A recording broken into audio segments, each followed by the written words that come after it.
My name is Catherine Evans. I'm 20 years old, and my mom decided a long time ago that I was on my own. Rent is your responsibility, Catherine. You're an adult. Your sister deserves to be taken care of. She said that while I was standing in my greasy cafe uniform, on a 15-minute break between my two jobs, my phone tucked between my shoulder and my ear. My hands still smelled like burnt espresso and dish soap. My little sister was at home, scrolling on the couch, living rent-free. Her biggest worry being what to post on social media. Me? I was calculating whether I could afford groceries and textbooks in the same week. I worked the campus bookstore in the morning, the cafe at night, and squeezed classes into the gaps like an afterthought. Every time I hinted that I was drowning, my mom repeated the same line like a script. You wanted to be independent. Your sister. He deserves to be taken care of. That sentence carved itself into my brain. It didn't matter how many double shifts I pulled, how many nights I cried quietly over overdue bills. They never offered to help. They never asked if I was okay. And then one day, everything flipped. The girl they'd wrapped in bubble wrap finally crashed. Suddenly, my independence wasn't a choice anymore. It was their last lifeline. They called, texted, begged, demanded. For the first time in my life, I held all the power. When they finally needed my help, I said no. If you've ever worked yourself to the bone while someone else got everything handed to them, stick around till the end and hit subscribe, because you're going to want to see exactly how this story plays out. I didn't start out wanting revenge. I started out just wanting to breathe. Most mornings began the same way. The alarm at 5:45 a.m., my hand-slamming snooze, the familiar ache in my back, reminding me of last night's closing shift. By 6:00, I was on my feet, forcing myself into jeans that smelled faintly of coffee and whatever cheap detergent was on sale last week. At 7:30, I was behind the counter at the campus bookstore, scanning textbooks for sleepy freshmen. Student ID? Do you want the rental or to buy? No, I can't give you a discount. I don't get one either. My life was a loop of scripted lines. Rough night? My manager Zoe asked one morning as she saw me stifle a yawn. Just the usual, I muttered, shoving another stack of overpriced business textbooks onto the shelf. Between customers, I'd sneak glances at my phone. Our family group chat was always full of the same thing: photos from home. A new latte with whipped cream and caramel drizzle, my sister showing off her self-care day. A mirror selfie in a new outfit with the caption, "Thanks, Mom." A boomerang of her feet in the passenger seat of a car. Road trip with Dad. I scrolled in silence, thumb hovering over the screen. No one had asked how my midterms were going. No one had asked how many hours I was working this week. No one had asked if I'd eaten. By noon, my shift ended. I grabbed a protein bar from my backpack, lunch, and speed walked to class. I sat in the back row, my eyelids heavy, my laptop screen filled with lecture slides that all blurred together into one long, exhausting paragraph. During a 5-minute break, I opened my banking app. My stomach clenched. 4213 in my checking account. Rent was due in 4 days. I swallowed the panic and kept scrolling. Then I saw it. A notification from my sister's Instagram. A new post. She was in our parents' kitchen, grinning, holding up keys. Mom and Dad said they don't ever want me to worry about money while I'm finding myself. My home, my safe place. I'm so blessed. There were balloons in the background. A cake on the counter. My old bedroom, my former bedroom, was now her content room, strung with fairy lights. I stared at the screen until my vision stung. At 4:30 p.m., I clocked in at the cafe across town. The air smelled like roasted beans and burnt milk. The line was already out the door. Large iced caramel, 2 pumps vanilla, oat milk, extra caramel on top. Someone shouted over the noise. Coming right up, I said automatically. A group of students laughed in the corner, complaining about their crazy 15-hour workloads. I thought about my 35 hours between 2 jobs, plus classes, plus assignments, plus the quiet, suffocating fear of one unexpected bill. Around 7 p.m., during a lull, I finally got a text from my mom. "Mom, just checking in on you. You're doing okay, right?" I stared at the message, heat rising in my chest. "Me, I'm exhausted. Rent's due soon, and I'm not sure I can cover it. Can we talk?" The bubbles appeared, then disappeared, then came back. "Mom, honey, you're strong. You always figure it out. We're already covering everything for your sister. She deserves to feel secure while she's still at home. You chose to move out." I clenched my jaw so hard it hurt. Me. I chose to move out because you told me there was no space for me anymore. She replied almost instantly. "Mom, don't twist things. We've done our best for both of you. Your sister just needs more help." More help. As if my two jobs, my panic, my empty fridge, were signs that I needed less. I almost typed out everything I was thinking. How they'd paid for her car but not helped with my bus pass. How they'd thrown her a graduation party and sent me a "proud of you" text for my dean's list. How they'd let her skip chores because she's stressed while I was scrubbing dishes alone at 16. Instead, I deleted every draft and typed, "Me. Got it." That night, on my 10-minute break, I unlocked my phone and opened a notes app I'd never shown anyone. At the top, I'd written a title weeks ago: "Reasons I'm done being the backup daughter." I started adding bullet points. 2 jobs, 0 help. They remodeled my old room for her content. "You chose this. She deserves to be taken care of." I stared at the list, fingers trembling. This wasn't just stress anymore. It wasn't just sibling rivalry. This was a pattern. Years of it. And for the first time, the thought slipped into my mind like a whisper. What would happen if I stopped being their safety net? If you've ever wondered how long you're supposed to be the strong one before something inside you finally snaps, you already know where this is going. The call that changed everything didn't happen because I planned it. It happened because my mom pushed the wrong button at the wrong time. It was a Tuesday night. I'd just finished a closing shift at the cafe. My feet hurt. There was syrup on my arm, and some guy had yelled at me because we were out of oat milk. I was one loud noise away from crying in the walk-in fridge. As I stepped out into the cold air behind the cafe, my phone buzzed. "Mom?" I almost let it go to voicemail. Instead, I pressed accept. "Hey," I said, voice flat. "Catherine, finally. I've been meaning to talk to you," she chirped. It always amazed me how cheerful she sounded when my life was in shambles. "What's up?" I leaned against the brick wall, staring at the dumpster, trying not to think about the smell. "So," she began, "your sister wants to sign up for this photography retreat. It's in another state, but she's really excited. We're going to help her with the fee, but money is a little tight right now, so we were thinking—" There was a sharp buzzing in my ears. I already knew where this was going. "Nick, we were thinking, maybe you could help a little? Chip in? You know, as her big sister. Be supportive." I laughed. Actually laughed. It came out harsher than I intended. You're asking me to pay for her retreat?" I said, incredulous. "I'm behind on my rent." "Oh, don't be dramatic," she replied. "It's just a couple $100. You can pick up an extra shift or two. You always manage." A couple $100. That was half my rent. "Mom," I said slowly, "I am barely making it as it is. I work 2 jobs. I'm behind on assignments. I'm living off instant noodles. And you want me to help pay for her little vacation?" "It's not a vacation," she snapped. "It's an opportunity. You got to go away for college. She never got that. It's only fair." "Fair?" My voice rose. "You think anything about this is fair?" The words I'd swallowed for years started forcing their way out. "Fair would have been you helping me when I was choosing between books and food. Fair would have been you letting me keep my room instead of turning it into her studio.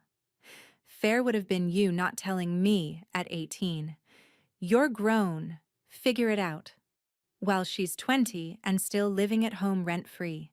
"Watch your tone, young lady," she snapped. "We did what we had to do. You were always strong. She's not." She deserves to be taken care of. There it was again. That line, like a knife sliding between my ribs. Do you even hear yourself? I asked quietly. Do you realize how it sounds when you say she deserves to be taken care of, like I don't? Silence. Then, you're twisting my words. We've given you so much. We helped you with your first semester's books. You gave me a used laptop and told me I'd gotten too big for this house when I asked about staying one more year. I cut in. You told me it was time to stand on my own. So I did. Now you want me to stand on my own and carry her weight too? She's sensitive, Catherine. You know that. And I'm what? A workhorse? My throat burned. I pulled straight A's. I got scholarships. I took every extra shift. Did you ever once say, "Hey, how about you take a break? We've got you"? No. But she cries once over a bad grade, and you leap to fix it. Don't make this a competition, Mom said sharply. We love both of you. Then name 3 things you've done for me in the past year, I shot back, that weren't just telling me how proud you are via text. The silence this time was heavier. I'm not going to play these games, she finally said. Your sister needs support. Family helps family. No, I said, my voice steady in a way that scared me. Family helped one child and told the other to grow up. And now that the grown-up might say no, suddenly it's about loyalty? Catherine, don't you dare! I'm not sending a cent, I said. I'm not picking up extra shifts so she can go find herself while I'm losing myself. You are being selfish, Mom hissed. After everything we've done, this is how you repay us? She looks up to you. If she looks up to me, then maybe it's time she learns what standing up for yourself looks like, I replied. There was a sharp inhale on the other end, like I'd slapped her. If you hang up this phone right now, she said quietly, don't expect us to come running when you need something. I almost laughed again. When I needed something, you made sure I knew I was on my own, I said. I got the message loud and clear years ago. And then I did it. I hung up. My thumb hovered over the screen for a second afterward, the call-ended notification glaring at me. My heart raced, my hands shook, and the alley behind the cafe suddenly felt too small. I opened my notes app again and added a new line. Tonight I stopped begging to matter. Was it harsh? Maybe. Was it overdue? Absolutely. People talk about the moment they finally snapped, like it's some explosive event. Mine was quieter, colder. It wasn't screaming. It was deciding. Deciding that if they could live with their choices, so could I. After that call, the silence from home was deafening. No more group chat updates. No more proud of you texts. No more passive-aggressive reminders that my sister needed me. For a week or 2, I went on autopilot. Class, bookstore, cafe, collapse, repeat. But the anger that had once felt like acid in my veins slowly cooled into something sharper. Clarity. One night, around 2 a.m., after finishing an essay I barely remembered writing, I opened my banking app again. Same depressing numbers, same anxious knot in my stomach. Then I opened another tab I rarely touched, a savings account with a pathetic balance I'd been squirreling away bit by bit. Tips here, a scholarship refund there. It wasn't much, but it was mine. For years, every extra dollar had gone toward survival. Rent, food, books. I'd never even considered using it for anything that wasn't strictly necessary. But necessary had started to feel like a prison. I thought about my sister at home. Movie nights, takeout, a room she didn't pay for. And me, counting coins for laundry. I thought about my mom's voice. You chose this. No, I thought. You pushed me into this. The next morning, on my break between classes, I sent a text to my friend Maya. Me. Crazy idea. Road trip next month? Just a weekend. Beach. Cheap motel. Ramen and bad decisions. Maya. Lowell, are you serious? I thought you were married to your double shifts. I stared at the screen. My thumb hovered. Me. I'm serious. I need to remember what it feels like to do something that isn't just surviving. Within hours, we had a plan. 3 friends, 1 beat-up car, a 2-night stay at the cheapest motel we could find within driving distance, and enough snacks to fuel a small army. When the weekend finally came, I almost backed out. My anxiety screamed, "What if your hours get cut? What if an emergency comes up? What if this is irresponsible?" Then another voice, quieter but steadier, said, "What if it's the first right thing you've done for yourself in years?" We left at dawn. The sun wasn't even up yet when Maya pulled up in front of my apartment, music blasting, trunk already stuffed with backpacks and junk food. "You sure about this?" she asked as I climbed in. "No," I admitted, "but I'm doing it anyway." The drive was messy and loud, off-key singing, terrible gas station coffee, and arguments over which playlist to use. For the first time in a long time, my laughter didn't feel forced. At some point, I opened my camera and took a selfie. Hair a mess, sunglasses crooked, a rare, genuine smile on my face. I stared at it for a long moment. Then, deliberately, I opened Instagram. I hadn't posted in months. My feed was a graveyard of old academic achievements, cafe shots, and the occasional sunset. I typed a caption, "Working 2 jobs isn't glamorous, but sometimes you get to spend your hard-earned money on something that's just for you.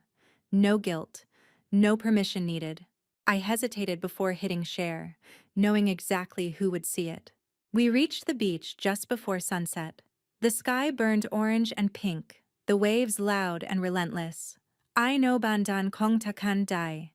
Nen min gyu ratangan va tap trung vao han jong." We kicked off our shoes and ran toward the water like kids. The shock of the cold waves hit my ankles, then my knees, and I laughed. Really laughed, until my chest ached. Later that night, back at the motel, my phone buzzed. "Mom, looks like you have money for trips now." There it was. "No, how are you?" "No, I saw your post. Looks fun." Just accusation. Me. I paid for this with my own money, from my own jobs, like everything else. She replied almost instantly, "Mom, if you have extra for that, you could have helped your sister." I stared at the glowing screen in the dark motel room. My friends were asleep, the air conditioner rattling softly. I thought about all the times I denied myself even small pleasures because I felt guilty. Because there was always some unspoken rule that my job was to sacrifice. I typed slowly, "Me. I'm done being responsible for everyone's happiness but my own." No response. I put my phone face down and opened the Notes app again, starting a new entry. Journal. Beach weekend. This isn't running away. This is proof I can build a life without them. If they only call when they need something, maybe it's time I stop answering. I wasn't planning revenge in a movie villain way. There were no elaborate schemes. Just one decision at a time, saying yes to myself, saying no to them. I didn't know it yet, but this trip was the last time I'd feel even a little guilty about that. Because when I got back, they wouldn't be asking for a couple $100 anymore. They'd be asking for everything. It started with a missed call from my dad, then another, then 3 more. I was in the campus library, halfway through annotating an article, when my phone buzzed for the 5th time in an hour. Same caller ID, Dad. My parents never called me that much. Most of the time, I was an afterthought, an extra on the set of my sister's life. The 6th time, I caved and stepped outside. "Hello?" I answered, already tense. "Catherine." His voice sounded different, tired, frayed. "Thank God you picked up." "What's going on?" I asked, heart ticking up a notch. There was a pause, then a sigh. "It's about your sister," he said. "We're in trouble." Of course it was about her. "What kind of trouble?" I asked, my voice flat. He hesitated. I could hear the TV in the background, the murmur of my mom's voice. My sister shouting something I couldn't make out. She's not doing well in school," he began. "She's failing some classes. She might have to withdraw this semester." I blinked. "I thought she wasn't paying for school," I said. "Didn't you say you were taking care of everything so she wouldn't stress?" "We were," he said quickly. "We took out some loans in our name to cover her tuition. We didn't want to burden her. But with interest and some other expenses, things have gotten complicated." "Complicated how?" I pressed. We're behind on payments, he admitted. And if she withdraws, some of the aid goes away, but the debt doesn't. We're juggling bills, and your mom's hours got cut at work, and you need money, I finished for him. Silence. You're working 2 jobs, he said finally. You're responsible. You've always been good with money. We were hoping, maybe you could help us get through this rough patch. Just for a little while. There it was. The moment the hook had promised. My mom made me work 2 jobs to support myself while my sister lived at home, rent-free.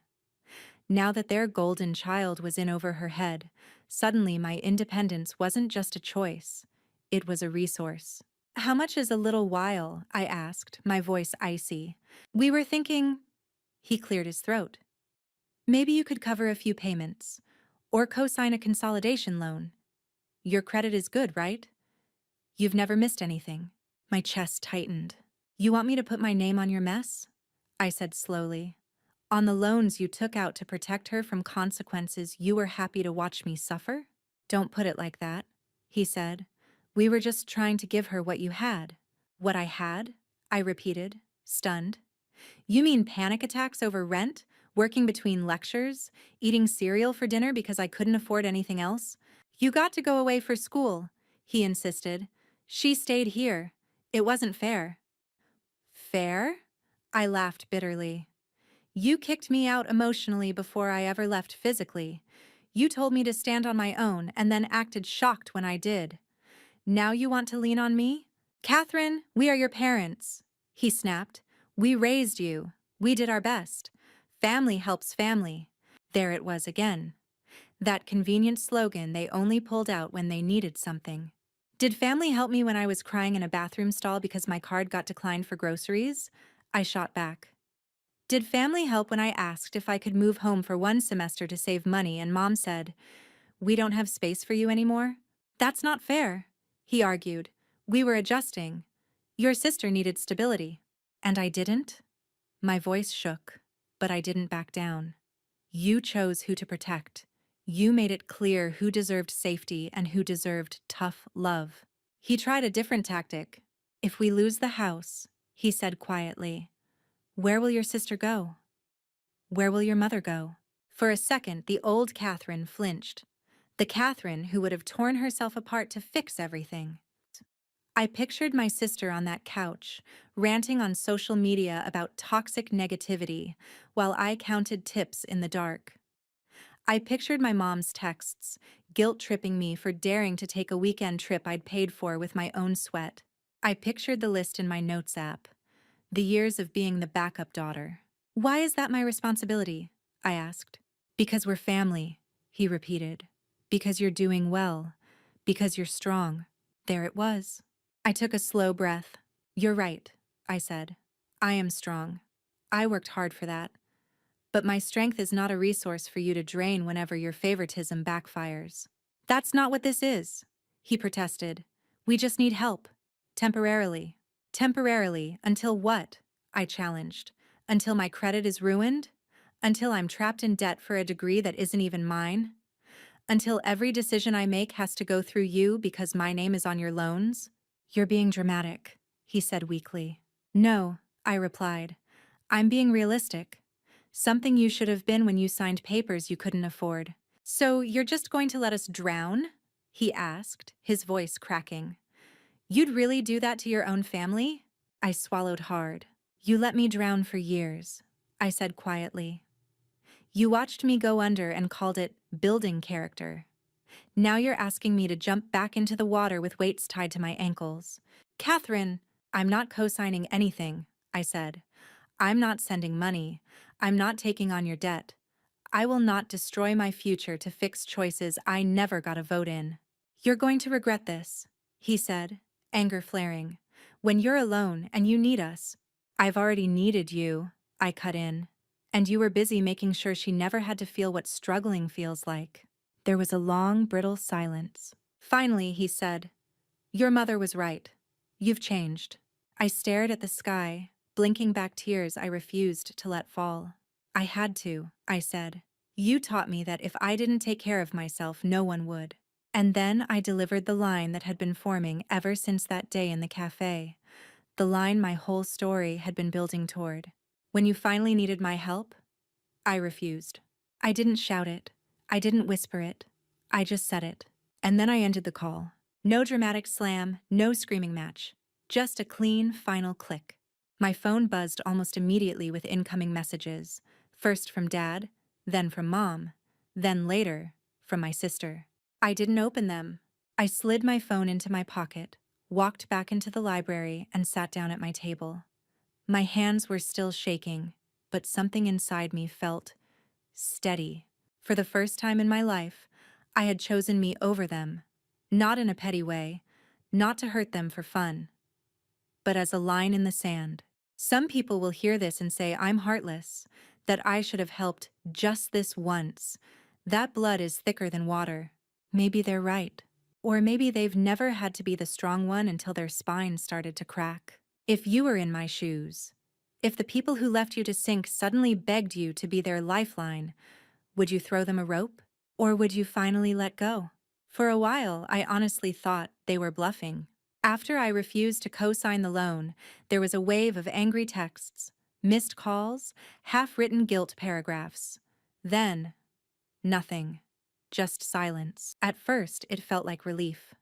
No more notifications lighting up my phone. No more emotional landmines every time I checked my messages. I went to work. I went to class. I slept better than I had in months. Then the ripples started. It happened in small ways at first. My aunt messaged me on Facebook. Aunt Lisa, your parents are really stressed. I heard you refused to help. Is everything okay? I stared at the screen, jaw tight. Me. They've had my help for years. They just didn't notice because it wasn't money in their accounts. She left me on red. A week later, a cousin DM'd me. Heard there's drama at your house. Your sister posted something about betrayal from the people you love most. Everything good? I opened my sister's profile with a sinking feeling. There it was. A black background story post with dramatic text. Nothing hurts like realizing the person you looked up to the most would rather watch you fall than help you. Guess blood really isn't thicker than water. And under it, family, betrayal, hurt. No names, but everyone knew. I stared at it for a long time. My thumb hovered over the reply button.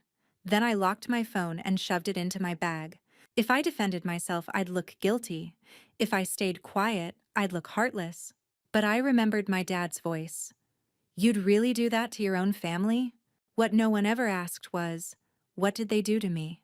2 weeks passed before my sister finally called. I was on my lunch break at the bookstore, sitting in the stockroom on a crate, eating a crushed granola bar when my phone lit up. Incoming call, Little Disaster. Yeah, that was her contact name. I'd changed it after the road trip. I almost let it go to voicemail. Instead, I answered and said nothing. Hello? She said after a second.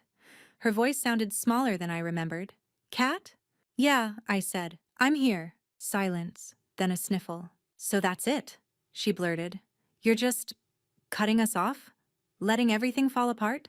I closed my eyes, exhaled slowly. Nice to hear from you too, I said.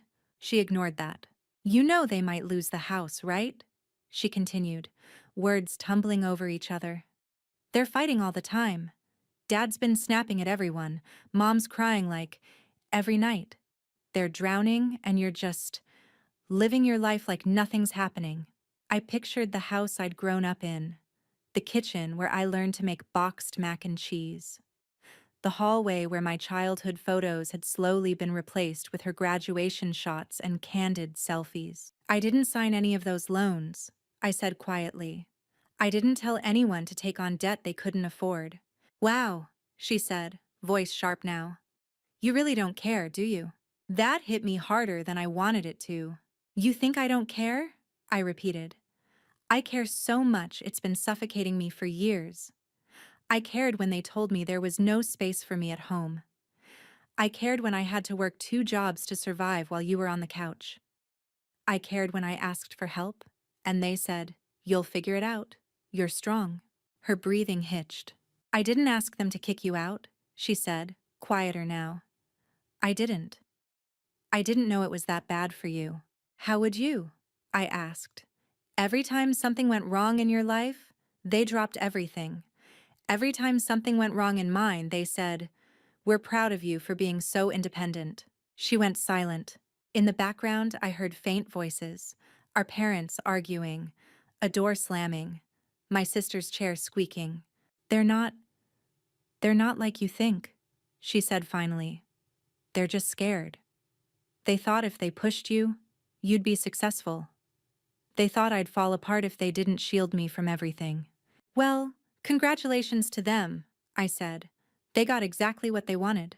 What's that supposed to mean? She snapped. They made me strong, I replied. So strong that I can walk away now. And they made you so dependent that the first time life hits you, you don't know how to stand up. Silence. Heavy, offended, wounded silence. That's not fair, she whispered. Fair? I repeated. You know what's not fair? Sitting in a freezing apartment because I couldn't afford heating while you posted cozy nights at home with a new throw blanket and a latte Mom made you. That's not my fault, she burst out. I didn't tell them not to help you. I know, I said. This isn't about blaming you for their choices. But you're an adult now. You're old enough to see the pattern. She sniffed again. Her voice was breaking. I'm going to have to get a job, she said, like it was a death sentence. Dad said if I'm not in school full-time, I have to help with bills. I don't know how to do that, Kat. I don't know how to live like you do. There it was. For a moment, the part of me that used to rush in and fix everything stirred. I imagined sending her money, letting her crash on my couch, walking her through budgeting. But another part of me remembered staying late at the cafe because someone had called in sick. Remembered crying in a dark apartment because my card had declined. Remembered begging my mom to let me move home for one semester and hearing, "We don't have space for you anymore." No one did it for me, I said softly. I learned. You can too. So that's it? She whispered. You're just going to watch us fall apart? I swallowed. No, I said. I'm going to watch you finally learn what responsibility feels like. She let out a small, broken laugh. You really hate me that much, huh? She said. That stung. I don't hate you, I answered. I hate the way they set us up to resent each other. I hate that they made me the villain for refusing to be used. Used? She repeated. Their plan was simple, I said. Make one kid self-sufficient, spoil the other, then when their choices backfire, guilt the strong one into saving everyone. She didn't deny it. She couldn't. What am I supposed to do then? She asked, voice shaking. Just get some minimum wage job and hope everything magically works out? Yes, I said. Get a job. Learn to budget. Figure out how much your aesthetic lattes cost when it's your money. Grow up. That's easy for you to say, she muttered. I almost laughed. Nothing about any of this has been easy, I replied. You think I liked working double shifts instead of going out? You think I enjoyed skipping meals? You think I didn't cry? The only difference between us is no one swooped in to cushion my fall. So you're just going to let me hit the ground? She whispered. No, I said quietly. I'm going to let you hit the ground and stand back up on your own. She was silent for a long time. What if I fail? She finally asked, so quietly I almost didn't hear it. You will, I said honestly. Everyone does at some point. But if I save you now, you'll never learn how to handle failing. You'll just keep expecting someone to fix it for you. She sniffed again. I imagined her wiping her nose with the back of her hand, sitting cross-legged on the bed that used to be mine. Do you still love me? She asked. That broke something in me. Yes, I said, without hesitation. But I love me too. And for once, I'm choosing me. I could feel her breathing on the line, like a wounded animal trying to decide whether to bite or collapse. Okay, she whispered finally. Okay, I'll figure it out. I know you can, I replied. You're smarter than they made you believe. They treated you like glass, but you're not. You're just out of practice. She let out a shaky breath. They're going to blame you, she warned, for everything that happens next.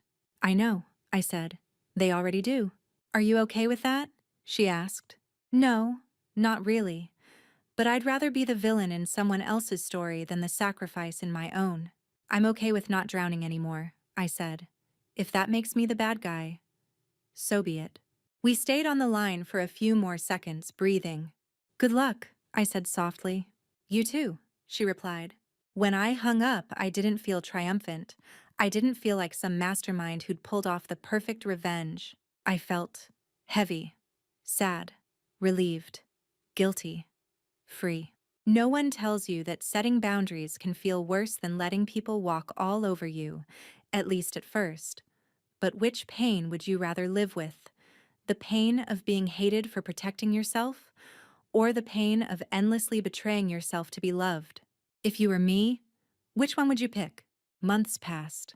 Rent still came due. I still worked both jobs. But something had shifted. For the first time, I wasn't waiting for my phone to light up with demands disguised as family check-ins. When my parents did text, it was short, stiff, and usually about logistics, insurance information, a piece of mail, some distant relative's birthday. I answered when necessary, nothing more. I heard about what was happening at home through other people. Our aunt complaining about how my parents had to sell their second car.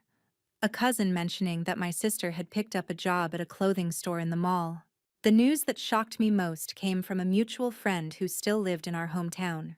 Your sister applied at my workplace, she texted. Part-time. She even asked about how to write a resume. Looked totally lost. I stared at that message for a long time. Part of me wanted to swoop in and fix it.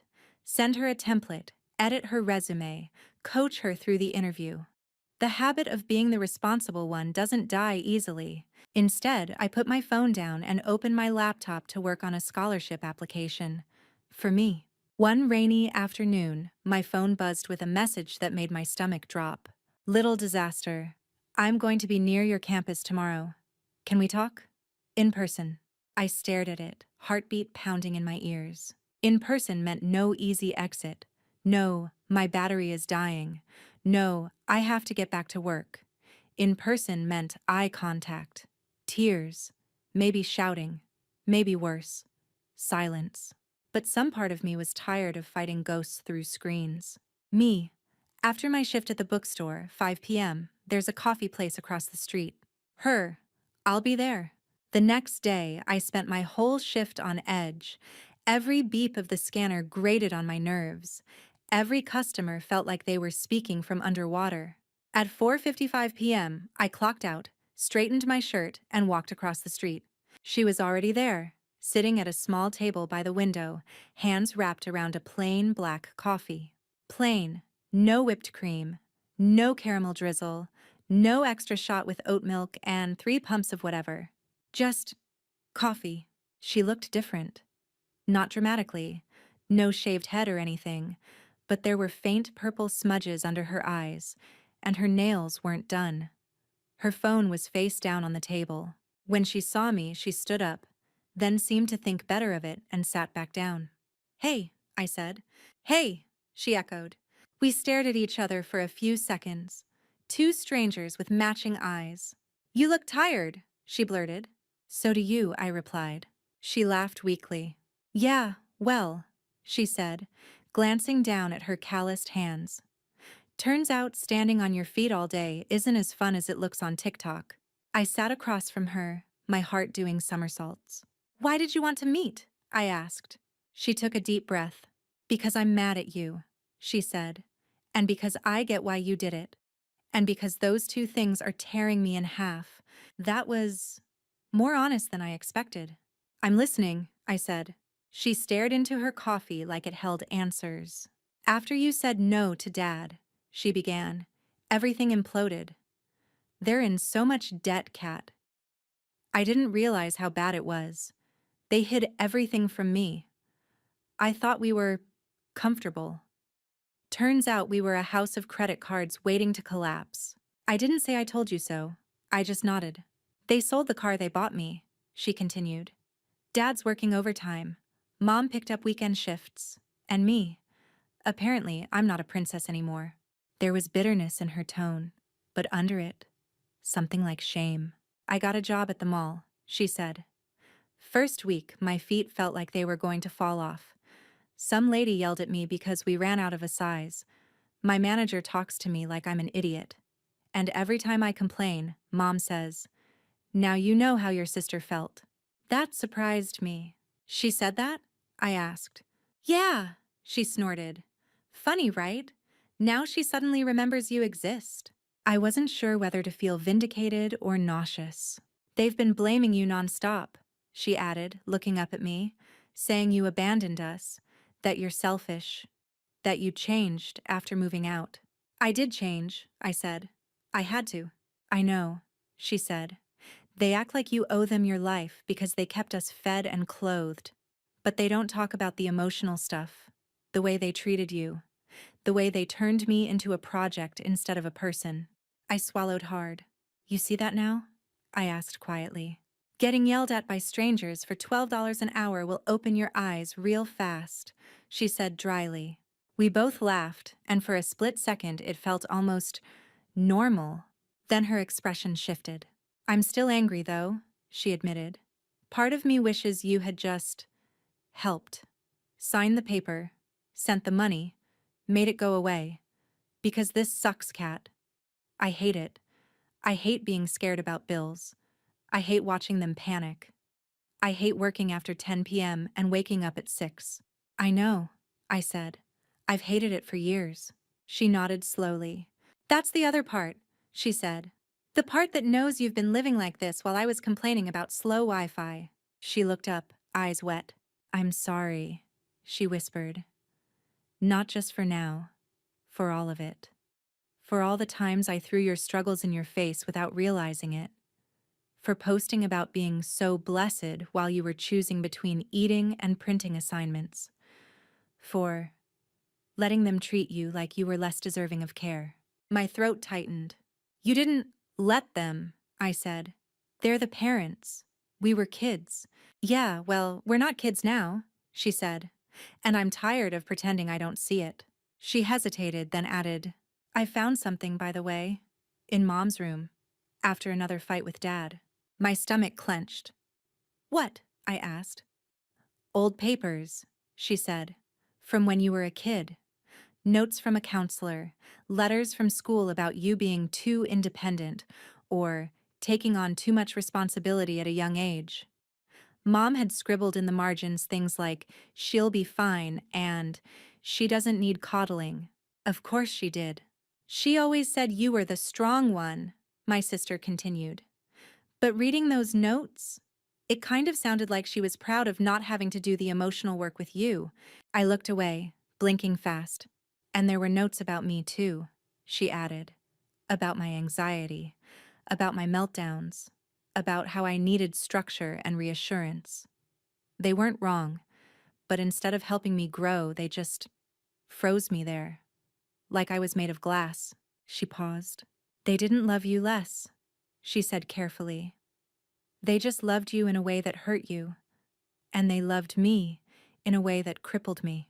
The truth of that sat between us like a third person at the table. So where does that leave us? I asked. She took a deep breath. I don't want to keep being their shield, she said, or their pawn, or their excuse. I don't want them to keep weaponizing your strength against you, and I don't want to keep hating you because it's easier than admitting they messed up. Me either, I said. She looked me dead in the eye. I can't ask you to rescue us, she said. I won't. Not anymore. But I don't want to lose you either. For a second, the little girl version of her flashed in my mind. The one who used to crawl into my bed after nightmares, before we learned the script of strong child and fragile child.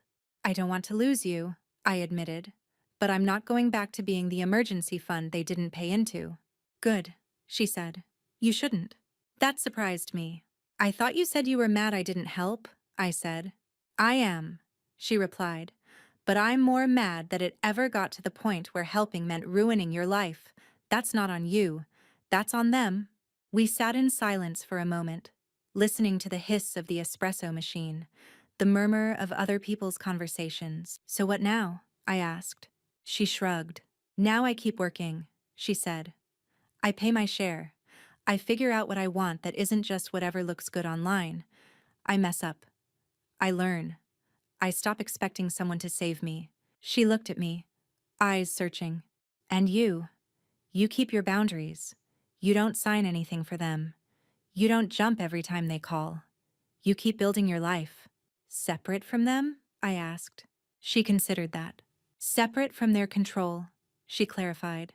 Not necessarily separate from me, if you don't want that. I let out a breath I didn't know I'd been holding. I'd like that, I said.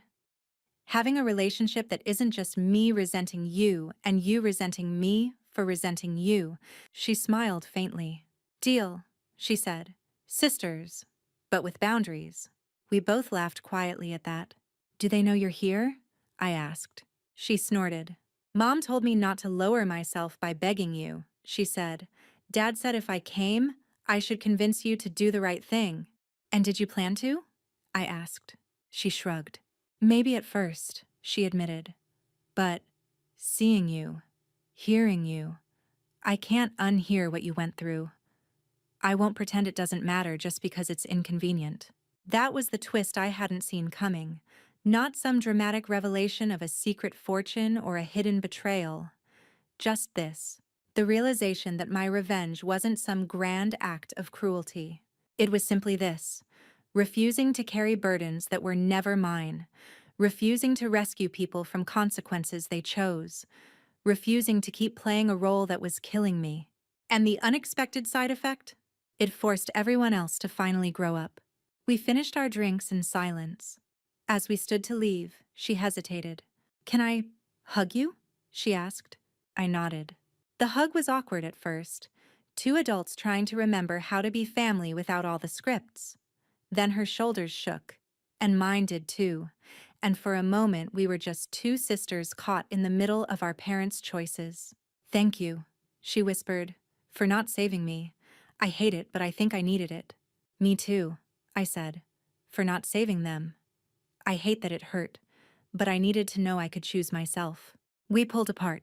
As I watched her walk away, hair frizzy, jacket a little too thin for the weather, coffee-stained shoes, I realized something.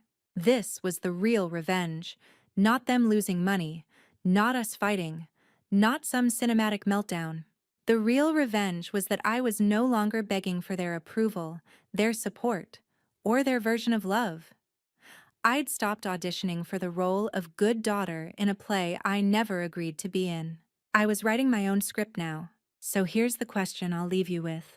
Is the most powerful revenge making them suffer, or finally refusing to suffer for them? If you've ever been the strong one, the responsible one, the one everyone assumes will just handle it, tell me in the comments. What would your line in the sand look like? And if this story hit a little too close to home, don't forget to like, subscribe, and stick around. Because sometimes the most shocking revenge stories aren't about strangers. They're about family.